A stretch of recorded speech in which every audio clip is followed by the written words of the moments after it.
اللہ الرحمن الرحیم۔ بہت شکریہ ادا کرتا ہوں کراچی یونیورسٹی کے وائس چانسلر جناب محترم ڈاکٹر خالد محمود عراقی صاحب کا، مجھے انہوں نے موقع دیا ہے آپ کے ساتھ بیٹھنے کا۔ سیرت چیئر کے ڈائریکٹر پروفیسر عزیز الرحمان سیفی صاحب، ان کا بہت شکریہ ادا کرتا ہوں، جزاکم اللہ۔ تو میرے لیے مجھے بہت خوشی محسوس ہو رہی ہے کہ میں اتنے تعلیم یافتہ اہل علم کے ساتھ مجھے موقع ملا ہوا بیٹھنے کا، اور جو موضوع مجھے دیا گیا ہے وہ آج کا سب سے اہم اور گرم موضوع ہے، تو اس پہ میں مختصر بات کروں گا۔ اس سے پہلے میں کراچی یونیورسٹی کا خاص طور پہ جتنے بھی یہاں کے ذمہ داران تھے، ڈاکٹر خالد عراقی صاحب اس سے پہلے حضرات، ان کا میں خاص طور پہ اس لیے شکریہ ادا کروں گا کہ مدارس کی دنیا میں جب پہلی مرتبہ عصری تعلیم کو اور دینی تعلیم کو ملا کر شروع کیا گیا تو یہ 2005 تھا احمد رشید میں۔ اس کے لیے ہمیں بہت مشکلات پیش آئیں، مختلف طبقات کی طرف سے، کسی سے تعارف بھی نہیں تھا، اور ہم چاہتے تھے کہ ہمارے طلباء، ہمارے اساتذہ وہ عصری تعلیم میں آگے جائیں۔ ہمارے پاس کوئی اسکول بورڈ بھی نہیں تھا، کالج بھی نہیں تھا کہیں۔ تو اس وقت میں کراچی یونیورسٹی نے جامعہ رشید کی سرپرستی کی، اور الحمدللہ اس وقت تقریباً 600 ہمارے اساتذہ طلباء ایسے ہیں جنہوں نے P H D, M B A اور بڑی سطح پہ ڈگری کراچی یونیورسٹی سے حاصل کی۔ تو میں اس کا خاص طور پہ کراچی یونیورسٹی کا بہت شکر گزار رہتا ہوں ہمیشہ کہ ایسے وقت میں انہوں نے ہمارا ساتھ دیا جب کہ کوئی اس کا ہمیں ساتھ پوچھنے والا نہیں تھا۔ اور جیسے کاروباری لوگ ہوتے ہیں تو وہ اپنے کاروبار میں اس کو دیکھتے ہیں کہ ہمارے کاروبار کی ترقی کی وجہ کیا ہے، تو خاندان ان چیزوں کو بڑا سنبھال کے بھی رکھتے ہیں اور راز میں بھی رکھتے ہیں، بتاتے بھی نہیں۔ تو جامعہ رشید میں عصری تعلیم کی ترقی کا راز وہ کراچی یونیورسٹی، تو اس لیے میں ہمیشہ کراچی یونیورسٹی کے لیے شکر گزار بھی رہتا ہوں، ممنون بھی رہتا ہوں۔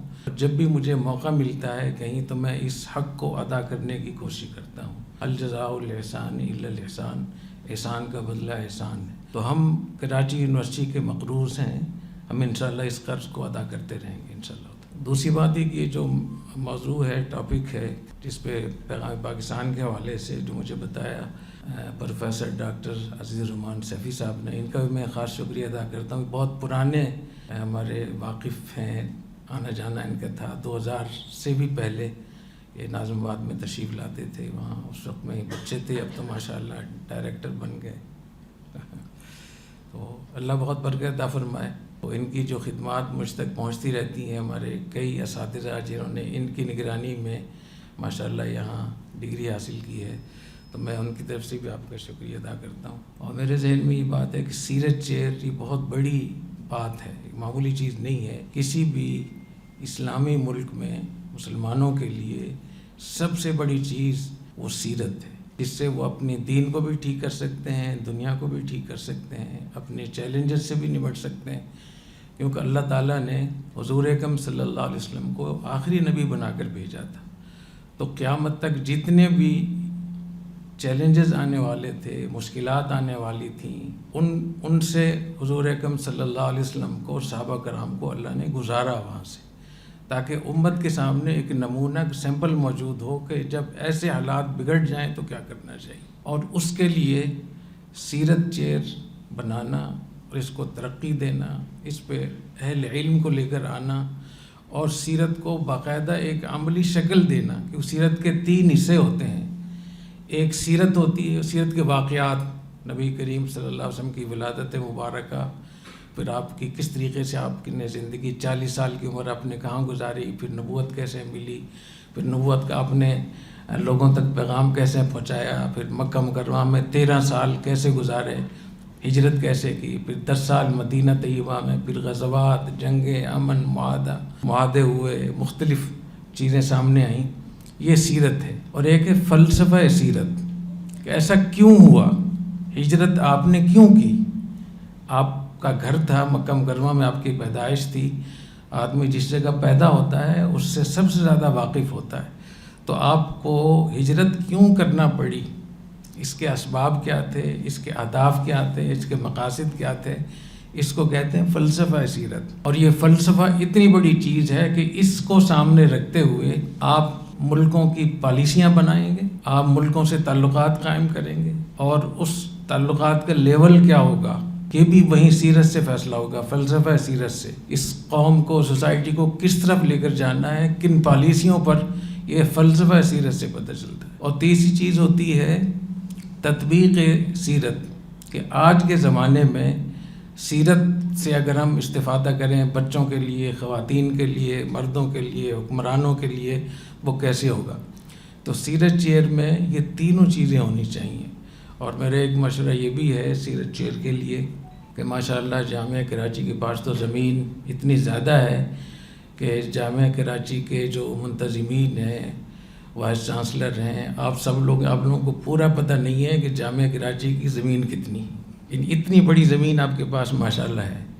تو یہاں آپ سیرت چیئر کے حوالے سے کچھ ایسے ڈپارٹمنٹ قائم کریں جس میں حضور اکرم صلی اللہ علیہ وسلم کی سیرت کے ماڈل ہوں. اس میں ہجرت کس راستے سے آپ نے کی تو پورا ایک راستہ بنا ہوا ہو، آپ نے کہاں کہاں قیام کیا، وہ غزوہ احد کہاں ہوا، بدر کہاں ہوا، یہ سب چیزیں باقاعدہ ہونی چاہیے ماڈل کی شکل میں. اور اس پہ آپ ایک وزٹ کے حوالے سے، ریسرچ کے حوالے سے آپ کو آمدن بھی ہوگی اس سے بہت زیادہ. آج کل آپ اگر مدینہ طیبہ جاتے ہوں تو مدینہ طیبہ میں 6-7 میوزیم نئے بنے ہیں. اس میں ایک ڈاکٹر عبدالعزیز صاحب ہیں، وہیں مدینہ کے ہیں، بہت بڑے عالم ہیں، اور انہوں نے امریکہ سے بھی پی ایچ ڈی کی ہے، مصر سے بھی کی ہے، برطانیہ سے بھی. انہوں نے پوری سیرت کو ایک ماڈل کی شکل دی ہے. اس میں جب آپ جائیں گے تو آپ حیران ہو جائیں کتنا بڑا کام کیا ہے انہوں نے. کیونکہ احادیث سے معلوم ہوتا ہے کہ نبی کریم صلی اللہ علیہ وسلم نے 93 جگہوں میں نماز ادا فرمائی مدینہ میں.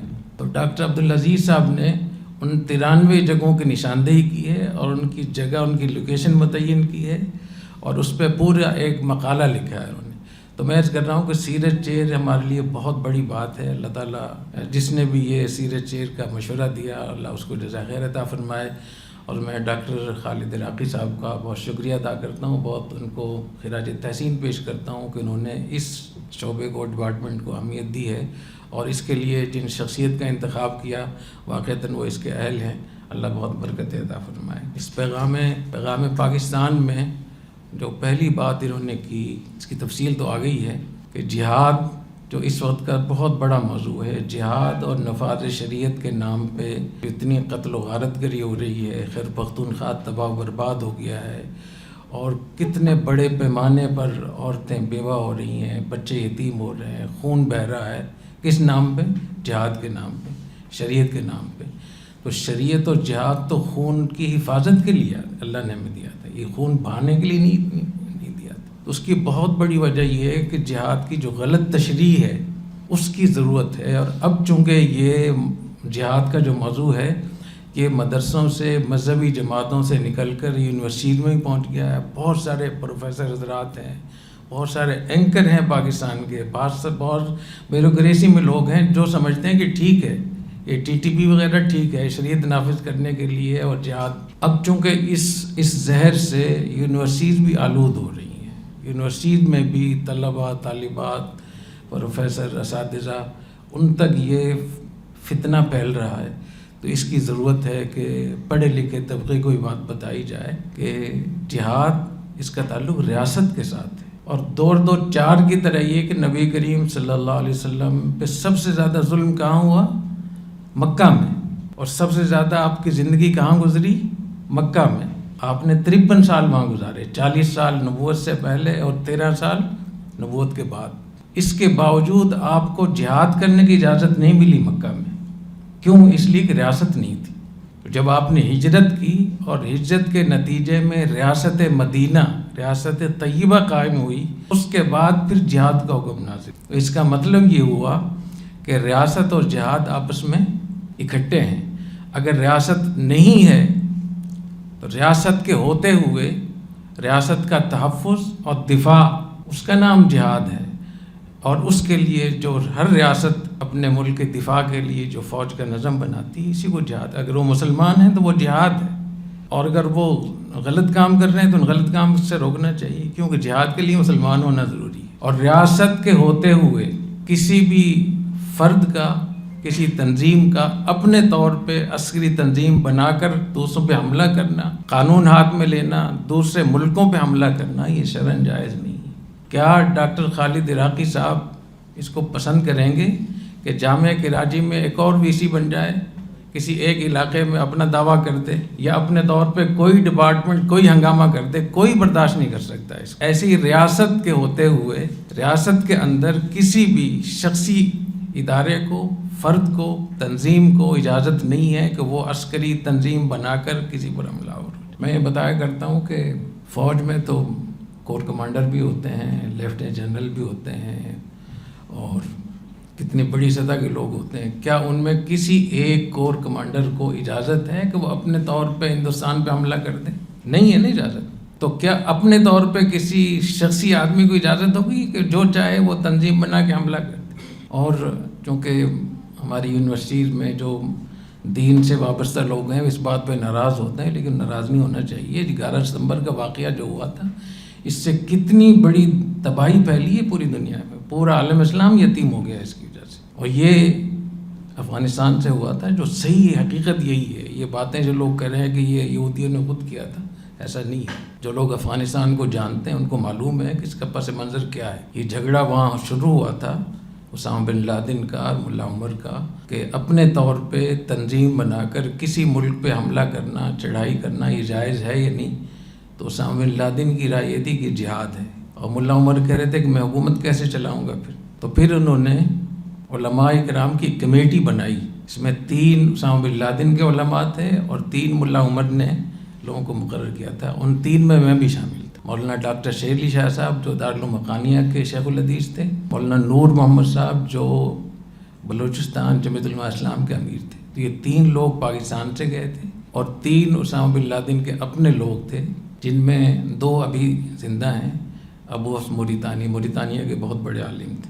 1 ہفتہ بحث ہوئی اس کے اوپر کہ اپنے طور پہ تنظیم بنانا جائز ہے یا نہیں۔ اس میں فقہ حنفی، فقہ مالکی، فقہ شافعی، فقہ حنبلی اور فقہ سلفی، کیونکہ سعودی عرب اور عرب ممالک کے بہت سارے نوجوان وہ سلفی اپنے آپ کو سمجھتے ہیں، تو وہ بھی ایک فقہ سلفی ہے ابن تیمیہ کے حوالے سے۔ تو 1 ہفتہ ان تمام لوگوں کی کتابیں، فقہ کتابیں باقاعدہ پڑھی گئیں۔ 1 ہفتے کے بعد تحریری طور پہ یہ طے ہوا کہ ریاست کے ہوتے ہوئے کسی بھی فرد یا تنظیم یا ادارے کو اجازت نہیں ہے کہ وہ اپنی طور پہ کوئی عسکری تنظیم کھڑی کرے۔ اس پہ سب کے سائن ہوئے، دستخط ہوئے۔ اس کے باوجود 11 ستمبر کا واقعہ ہوا، اس کے بعد پھر افغانستان کا کیا ہوا، عراق اور شام، اور پورا ابھی تک سلسلہ چل رہا ہے۔ اور اب دنیا نے یہ دیکھا ہے کہ دنیا میں اگر کوئی فوجی قوت ہے کسی کے پاس، وہ پاکستان کو اللہ تعالیٰ نے ایٹمی قوت سے نوازا ہے۔ فوجی قوت جو آج کے دور کی ہر سطح پہ جو ضرورت ہے وہ اللہ نے ہمیں عطا فرمائی ہے۔ تو جتنے بھی یہود و ہنود ہیں، جتنے بھی اسلام کے دشمن ہیں، پاکستان کے دشمن ہیں، وہ مختلف طریقوں سے جب انہوں نے دیکھا کہ وہ ناکام ہو گئے ہیں، تھک گئے ہیں، تب انہوں نے 2 چیزوں کو بنیاد بنایا، ایک مذہب اور ایک قومیت۔ تو قوم پرست جماعتوں کو اٹھا رہے ہیں، اور مذہب کے نام پہ یہاں تحریک جہاد اور نفاذ شریعت، اور اس کے بعد آپ دیکھ رہے ہیں کیا کچھ ہو رہا ہے، کیونکہ انہوں نے یہ شام میں، لیبیا میں، عراق میں، اور صومالیہ میں، سوڈان میں، یمن میں، یہ سب انہوں نے آزمایا ہے۔ تو اس لیے اس کی ضرورت ہے کہ اس نظریے کو ٹھیک کرنا چاہیے کہ یہ قرآن حدیث سے بھی متصادم ہے اور عقل اور دانش سے بھی متصادم ہے، کہ کیسے اس کی اجازت ہو سکتی۔ دوسری بات میں یہ درخواست کروں گا آپ سب حضرات سے کہ ہماری نسلوں کی تربیت کی بہت ضرورت ہے۔ اس وقت جتنے طلبہ طالبات ہیں یہ آپ کے ہاتھوں میں امانت ہے، اور جس طرف سوسائٹی جا رہی ہے، معاشرہ بگٹک بھاگا جا رہا ہے، تو آگے 10 سال کے بعد، 20 سال کے بعد ہمارے گھروں کی کیا حالت ہوگی، ہماری بچیوں کی، ہماری عزت و ناموس کی۔ بوڑھے ماں باپ کو کون پوچھے گا، وہ بیمار ہوں گے کس طریقے سے؟ اس کی ذمہ داری دینی اور دنیوی تعلیمی اداروں پر آتی ہے، مدارس اور اسکول، کالج، یونیورسٹیاں، وہاں کے اساتذہ، وہاں کے پروفیسر، وہاں کے منتظمین، وہاں سے اس کو ٹھیک ہونا چاہیے، اور وہیں سے اپنے ملک سے محبت، حب الوطنی سکھانی چاہیے۔ لوگ کہتے ہیں وطن پرستی تو جائز نہیں اسلام میں، وطن پرستی تو جائز نہیں ہے، لیکن دارالاسلام کی حفاظت تو واجب ہے نا۔ یہ ملک ہمارا وطن بھی ہے، دارالاسلام بھی ہے. دارالاسلام کی ایک بالش اس کی حفاظت بھی فرض عین ہو جاتی ہے. تو اس کو نقصان پہنچانے کے لیے جس سطح پہ بچوں کے ذہن خراب کیے جا رہے ہیں، جس طریقے سے ہماری سوسائٹی کو برباد کیا جا رہا ہے، تو ہمارے اسکولوں، کالجوں، یونیورسٹیوں کو بہت بیدار رہنا چاہیے، اس پہ مشاورت کرنی چاہیے، اور ان تمام چیزوں پر باقاعدہ طلبہ طالبات سے براہ راست بات چیت کرنی چاہیے، سوال جواب کرنا چاہیے ان سے، تاکہ ان کے ذہنوں میں جو خلفشار ہے، جو سوالات ہیں، ان کے جوابات دیے جا سکیں. ڈاکٹر صاحب نے افواج کے حوالے سے بھی میرے ذمہ لگایا کچھ اس بارے میں بات کریں کہ موجودہ حالات میں، موجودہ جو 3-4 مہینے ہمارے گزرے ہیں ہمارے اس پوری دنیا کے، اس میں جو اللہ تعالیٰ نے پاکستان کو جو عزت عطا فرمائی، اس سے کوئی انکار نہیں کر سکتا. اور جتنے مشکل حالات خلیج پہ آئے، خلیجی ممالک پہ، ایران پہ، ہندوستان پہ، باقی ممالک میں، سب سے زیادہ اگر کوئی سکون میں تھا، مطمئن تھا، تو وہ کون لوگ تھے؟ وہ ہم لوگ تھے. امریکہ بھی ہم سے پوچھ رہا ہے، سعودی عرب بھی ہم سے پوچھ رہا ہے، ایران بھی ہمارے ساتھ ہے، سارے، یعنی پوری دنیا کے لیے پاکستان ایک محور بنا ہوا تھا، سب ہمارے ارد گرد گھوم رہے تھے. اور کس بات پہ؟ یہ جو 8-9-10 مہینے پہلے جو فتح مبین ہوئی، جو معرکہ حق ہوا، اس میں جو لوگوں نے طاقت کو دیکھا، پاکستان کی فوجی طاقت کو، سائنسی ٹیکنالوجی کو دیکھا پاکستان کے پاس، اس کے آگے دنیا ڈھیر ہو گئی. اور اسی کو ابھی تک الحمدللہ اللہ تعالیٰ اس کو آگے بڑھا رہے ہیں. تو کس طریقے سے پاکستان کی، پاکستانیوں کی، پاکستانی پاسپورٹ کی، پاکستان کی فوجی قوت کی، پاکستان کی افواج کی، پاکستان کی حکومت کی، ظاہر ہے کہ ہماری جو حکومت میں لوگ ہیں وہ جہاں جہاں بھی جا رہے ہیں، کس طریقے سے ان کا استقبال ہو رہا ہے. تو اس کے پیچھے ایک فوجی قوت ہے. اس فوجی قوت کی ہمیں حفاظت بھی کرنی چاہیے، اس کی قدر بھی کرنی چاہیے، اور اللہ تعالیٰ کا شکر بھی ادا کرنا چاہیے. اس کا مطلب یہ نہیں ہے کہ فوج کا کوئی جرنیل وہ کسی کے ساتھ ظلم کرتا ہے، ناانصافی کرتا ہے، یہ اس کی حمایت ہے، اس کو الگ اس کو بھگتنا پڑے گا. لیکن بحیثیت ایک ادارے کے، بحیثیت افواج کے، ہمیں ان کو سپورٹ کرنا دینی لحاظ سے بھی فرض ہے، اخلاقی لحاظ سے بھی، آئینی لحاظ سے بھی، اور اس لحاظ سے بھی کہ یہ فوج کے لوگ کون ہیں؟ تو ہمارے ہی بیٹے ہیں، ہمارے ہی بھائی ہیں، کوئی باہر سے تو نہیں آئے.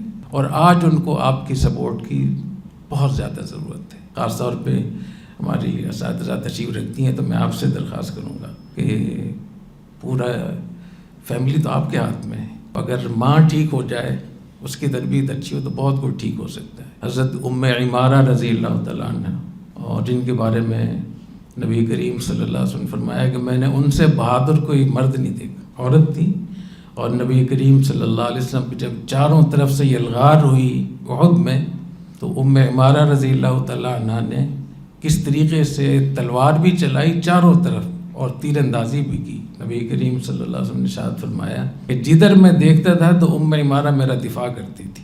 اور فرمایا کہ ام عمارہ مانگو، کیا مانگتی ہو؟ تو یا رسول اللہ میں اپنے لیے، اپنے بچوں کے لیے جنت میں آپ کا ساتھ چاہتی ہوں. تو فرمایا کہ انتم رفقائی فی الجنہ، تم اور تمہارے بچے، گھر والے جنت میں میرے ساتھ ہوں. تو اتنا بڑا رتبہ تھا. تو ایسی مائیں تھیں. ایک مرتبہ ام عمارہ رضی اللہ تعالیٰ عنہ نے عرض کیا کہ یا رسول اللہ قرآن میں ساری آیتیں مردوں کے لیے آتی، عورتوں کا کوئی وہ نہیں ہے.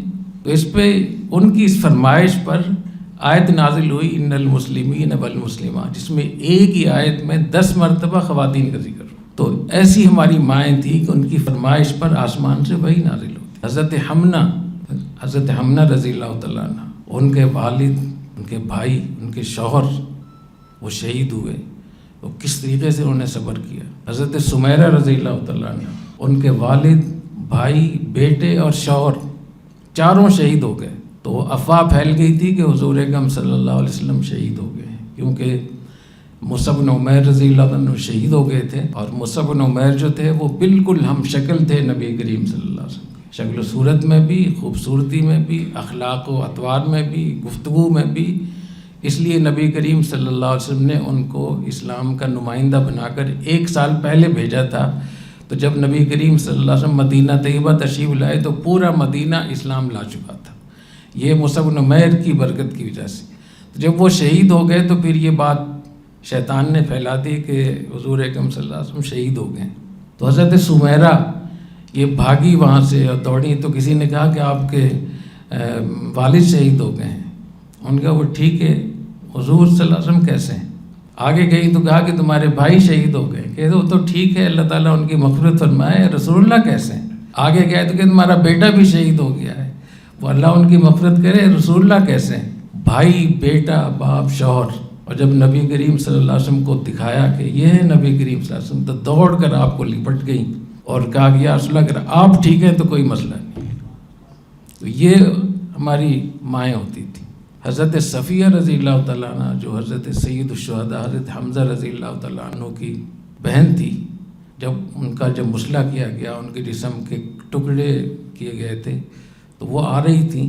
کیونکہ یہ میں آپ کو بتا دوں کہ احد میں کوئی 10 صحابیات ایسی تھیں جنہوں نے احد میں غزوہ جنگ احد میں شرکت کی تھی. اس میں حضرت عائشہ رضی اللہ تعالیٰ عنہ، حضرت فاطمہ تو زہرا رضی اللہ تعالیٰ عنہ، حضرت ام سلیم، ام عمارہ، حضرت صفیہ، حضرت سمیرہ، حضرت حمنہ، یہ نام آتے ہیں.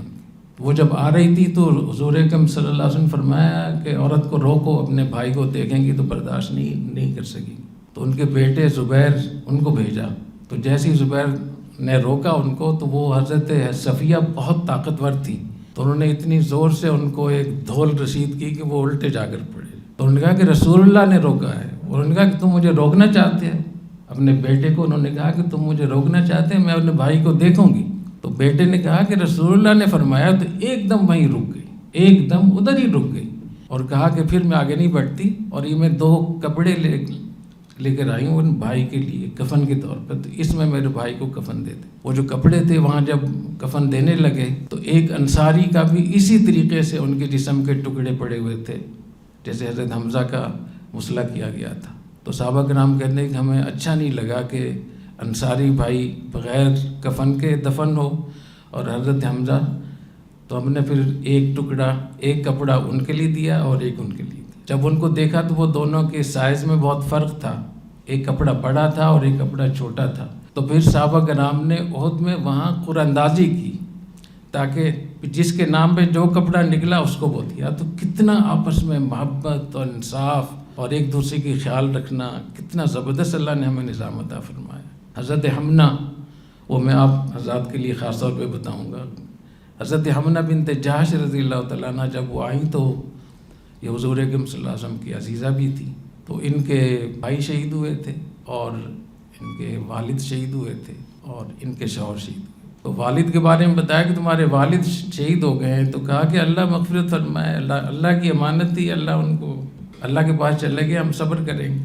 بھائی کے بارے میں کہا عبداللہ ابن جہش رضی اللہ تعالیٰ عنہ، تو بھی وہی الفاظ دہرائے. اور جب ان کے شوہر کے بارے میں کہا کہ آپ کے شوہر بھی شہید ہو گئے، تو ایک دم چیخنا چلانا شروع کر دیا. تو نبی کریم صلی اللہ علیہ وسلم نے ارشاد فرمایا کہ دیکھو بیوی کے دل میں اور شوہر کی کتنی قدر ہوتی ہے.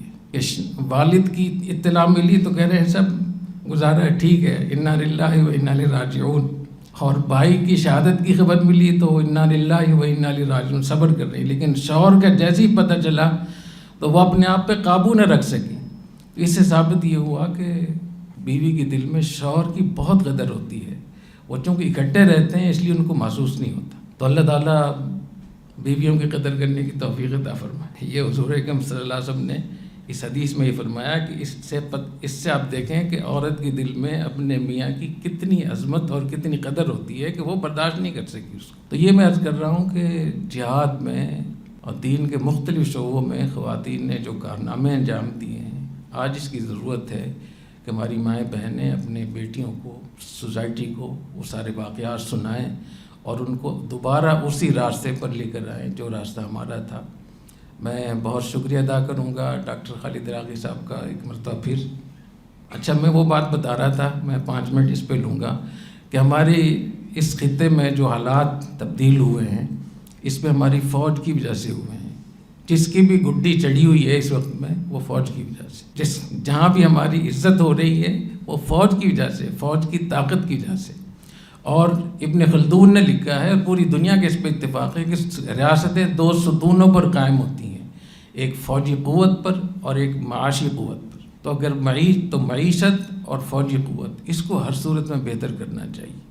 تو دیکھیے 1 سال میں کتنے بڑے بڑے کارنامے ہوئے ہیں، معجزے ظاہر ہوئے ہیں. میں سمجھتا ہوں یہ معجزہ ہے.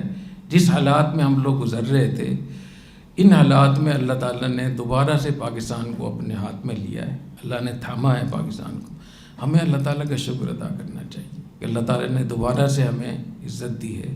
اور جو ہماری مشکلات ہیں ان کو ہم ٹھیک کریں، مل کر سوچیں. اللہ تعالیٰ ہمیں توفیق عطا فرمائے. اس حرمین شریفین کے دفاع یہ تو دنیا کے سامنے ہوا ہے. تو آج الحمدللہ ہم ہر پاکستانی اللہ تعالیٰ کا اس پہ شکر ادا کرے کہ ہمیں حرمین شریفین کی حفاظت کی ذمہ داری ہمیں ملی، اور بیت اللہ کی حفاظت. اور یہ چیز ایسی نہیں ہے جو کہ خفیہ طریقے سے ہوئی ہو، بلکہ پوری دنیا کے سامنے ایگریمنٹ ہوا ہے. ہماری فوجیں وہاں موجود ہیں، مکہ میں بھی، مدینہ میں بھی، وہاں کی مختلف جگہوں میں بھی. اور قرآن مجید میں اللہ نے بیت اللہ کی 6 صفات بیان فرمائی ہیں. ایک یہ کہ اجعلنا البیت مثابۃ للناس وامنا، ہم نے بیت اللہ کو بار بار آنے کے لیے بنایا ہے. تو مجھے اللہ کی رحمت سے بہت امید ہے کہ ہم پاکستانیوں کو اس ایگریمنٹ کی برکت سے ہمیں زیادہ زیادہ حرمین شریفین جانے کا موقع ملے گا انشاءاللہ. وہ امنا، اور اللہ تعالیٰ پاکستان کو اس کی برکت سے امن بھی عطا فرمائے. ان اول بیت وضع للناس للذی ببکۃ مبارکا وہدی للعالمین. بیت اللہ کو اللہ نے مبارک کرا دیا، برکتوں والا گھر ہے. تو اللہ تعالیٰ پاکستان کو برکتیں بھی عطا فرمائے. وہدی للعالمین، وہاں سے رہنمائی بھی ہوتی ہے. تو اللہ تعالیٰ اس ایگریمنٹ کی برکت سے ہماری رہنمائی بھی فرمائیں گے، ہمارے حالات بھی ٹھیک ہوں گے. اور 5ویں چیز ہے کہ بیت اللہ ہمارا قبلہ ہے. تو اللہ کرے ہمارا قبلہ ٹھیک ہو جائے. ہمارا قبلہ اگر ٹھیک ہو جائے تو سارے کام ٹھیک ہو جائیں گے انشاءاللہ. اور 6ٹھی صفت ہے قیام للناس. دنیا کی جو بقا ہے وہ بیت اللہ کی وجہ سے. یہی وجہ ہے کہ قیامت آنے سے پہلے بیت اللہ کو اللہ تعالیٰ اٹھا، قرآن اور بیت اللہ دونوں کو اللہ دنیا سے اٹھا لیں گے، پھر قیامت آئے گی. تو بیت اللہ کے ہوتے ہوئے قیامت نہیں آئے گی. تو جو لوگ بیت اللہ کی حفاظت کر رہے ہیں اللہ تعالیٰ ان کو بھی باقی رکھیں گے. تو انشاءاللہ مجھے اللہ کی رحمت سے بہت امید ہے کہ بیت اللہ کی برکت سے، اس ایگریمنٹ کی برکت سے اللہ تعالیٰ پاکستان کو بھی دوام اور بقا عطا فرمائیں گے. اور میں اس موقع پہ آپ میں جو فیلڈ مارشل صاحب ہیں ان کے بارے میں کہوں گا کہ آپ کے پاس جو ان کے بارے میں معلومات ہیں زیادہ تر وہ ہیں جو سوشل میڈیا کے ذریعے سے، جو ان کو قریب سے جانتے ہیں. میں چونکہ 2017 سے ان سے واقف ہوں، مجھے تعلق ہے ان کا. وہ پاکستان سے عشق کے درجے میں محبت کرتے ہیں، مجھے پتہ ہے اس بات. اور سفارتکاری میں بہت زیادہ اللہ نے ان کو صلاحیت عطا فرمائی ہے. تو مجھے بہت امید ہے کہ پاکستان کے جو چیلنجز ہیں اللہ تعالیٰ ان کو توفیق دے کہ وہ ان سے میں نکالے. اور جہاں جہاں پاکستان میں ظلم ہو رہا ہے، چاہے وہ سیاسی سطح پہ ہو، چاہے وہ معاشی سطح پہ ہو، چاہے وہ قبائلی سطح پہ ہو، اللہ اس ظلم سے ہمیں بچائے. میں فوج کے بارے میں جو بات کرتا ہوں تو میں نے ابھی کراچی یونیورسٹی کا شکریہ بھی ادا کیا. تو اس کا مطلب یہ نہیں کراچی یونیورسٹی میں خدا نخواستہ کوئی غلط کام ہو رہا ہے تو اس کی بھی میں تائید کر رہا ہوں. اگر فوج کے لوگ، فوج کا کوئی جرنیل کسی پر ظلم کرتا ہے، کسی کو قتل کرتا ہے، کسی کے ساتھ ناانصافی کرتا ہے تو یہ اس کی تعریف نہیں ہے. لیکن جتنا میں سمجھتا ہوں، جتنا میں نے ان کے سسٹم کو دیکھا ہے، میں سمجھتا ہوں کہ ہماری یونیورسٹیز کو، ہماری سیاسی لوگوں کو، ہماری حکومتوں کو فوج سے سیکھنا چاہیے. ان کے اداروں میں آپ جائیں، وہاں ڈسپلن دیکھیں، نظم و ضبط دیکھیں، صفائی ستھرائی دیکھیں، وقت کی پابندی دیکھیں، ان کی تعلیم دیکھیں، تربیت دیکھیں، ان کی ملک کے ساتھ کمٹمنٹ دیکھیں، ان کی قربانیاں دیکھیں. اس کے باوجود کہ روزانہ ہم ان کی ٹرولنگ کرتے ہیں، وہ لوگ قربانیاں دے رہے ہیں، روزانہ عورتیں بیوہ ہو رہی ہیں، بچے یتیم ہو رہے ہیں. یہ ان کا ڈسپلن ہے، ان کی کمٹمنٹ ہے، ان کی آنرشپ ہے، حب الوطنی ہے. تو ہم بھی اگر اسی حب الوطنی پہ آ جائیں تو میرے خیال ہمارے حالات بہت ٹھیک ہو جائیں گے. اور ہمیں ضرور ایک لائن کھینچنی چاہیے. اس لائن سے آگے نہیں جائیں گے ہم. یہ ہمارا ملک ہے، یہ ہمارا گھر ہے، یہ ہماری عزت و ناموس ہے. وہاں ہم اپنی پارٹی کی وجہ سے، ذاتی مفادات کی وجہ سے اس لائن کو کراس کریں تو یہ بہت برا ہوگا. اللہ تعالیٰ ہمیں ہمارے ملک کی حفاظت فرمائے. میں بہت شکریہ ادا کرتا ہوں آپ حضرات تشریف لائے. اور کوئی بات ایسی ہو گئی ہو مجھ سے تو میں آپ سے معذرت چاہتا ہوں. لیکن میں یہ چاہوں گا کہ اس قسم کی نشستیں مزید بھی ہوں.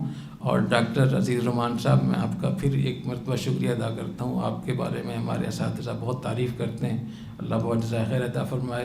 اور ڈاکٹر خالد راغی صاحب، آپ کا بہت شکریہ، جزاکم اللہ.